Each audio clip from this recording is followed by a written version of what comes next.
एक छोटे से गांव में एक लड़की थी जिसका नाम नैना था। नैना अपने पति अर्जुन के साथ एक खुशहाल जिंदगी जी रही थी। नैना अब कुछ महीने प्रेग्नेंट थी और दोनों का सपना था कि उनका पहला बच्चा आए। लेकिन एक दिन कुछ ऐसा हुआ जो उनकी जिंदगी में कभी ना भूल पाएंगे। नैना को कुछ दिनों से अजीब सपने आने लगे थे। सपनों में एक पुरानी हवेली दिखाई देती थी जहां कोई पुरानी औरत दिखाई देती थी। उस औरत का चेहरा इतना भयानक था कि नैना सपना देखकर काफी घबरा जाती थी।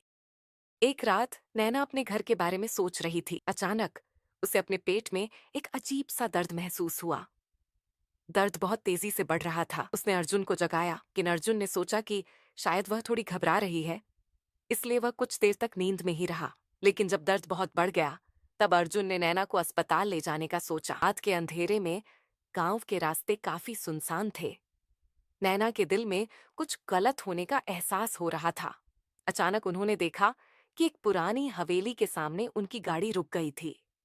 नैना ने कहा, अर्जुन, ये कहाँ आ गए हम? अर्जुन भी हैरान था क्योंकि उसने ऐसे रास्ते पर कभी गाड़ी नहीं चलाई थी।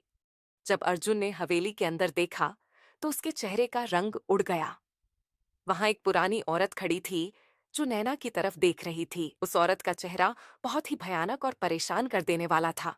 अर्जुन ने देखा कि वह औरत बस उन्हें देखे जा रही थी। नैना का मन काफी घबरा गया था। उसने कहा, अर्जुन, मुझे ये सब बिल्कुल अच्छा नहीं लग रहा। अर्जुन ने सोचा कि वे कुछ देर में चलकर वापस निकल जाएंगे, लेकिन जब उन्होंने अपनी कार का इंजन ऑन करना चाहा तो कार का इंजन बंद हो गया। नैना को लगा कि वह औरत जानबूझकर उन्हें रोक रही है। वही पुरानी औरत जो बस घमंड भरी नजरों से नैना को देख रही थी, अचानक खुद को नैना के सामने ले आई। उस औरत ने कहा, तुम्हारा बच्चा मेरे साथ जाना चाहता है। नैना ने हैरानी से पूछा, आप कौन हैं? उस औरत ने जवाब दिया, मैं तुम्हारे बच्चे की असली मां हूं। तुम्हें यह समझना होगा कि इस जिंदगी में हमारा रिश्ता सिर्फ एक समय तक था। तुम्हारा बच्चा मेरा हिस्सा है। नैना का मन डर से कांप रहा था और उसका चेहरा पीला पड़ गया।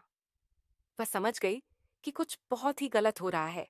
अर्जुन को लगा कि उन्हें कुछ समझ नहीं आ रहा, लेकिन उन्होंने अपने अंदर हिम्मत भरकर उस पुरानी औरत को समझाया। उन्होंने कहा, तुम जो कह रही हो वह गलत है। तुम्हारे साथ ऐसा कुछ नहीं हो सकता। लेकिन जैसे ही उन्होंने यह बात कही, पुरानी औरत ने अपना चेहरा बदल लिया और वह एक भटकती आत्मा बन गई। अर्जुन का दिल थम गया। नैना की आंखों में आंसू थे, लेकिन उसने खुद को संभाल लिया। तभी काली रात की रोशनी ने उन्हें अंधेरे में डुबो दिया। तब तक वह पुरानी औरत गायब हो चुकी थी। अर्जुन ने कार स्टार्ट करने की कोशिश की और कार चल पड़ी। अगले दिन नैना को सब कुछ सामान्य लगा, लेकिन उस दिन के बाद नैना को कभी भी उस हवेली का नाम नहीं लेना था। उस रात के बाद उन्होंने अपनी जिंदगी में कुछ छुपाने का फैसला किया।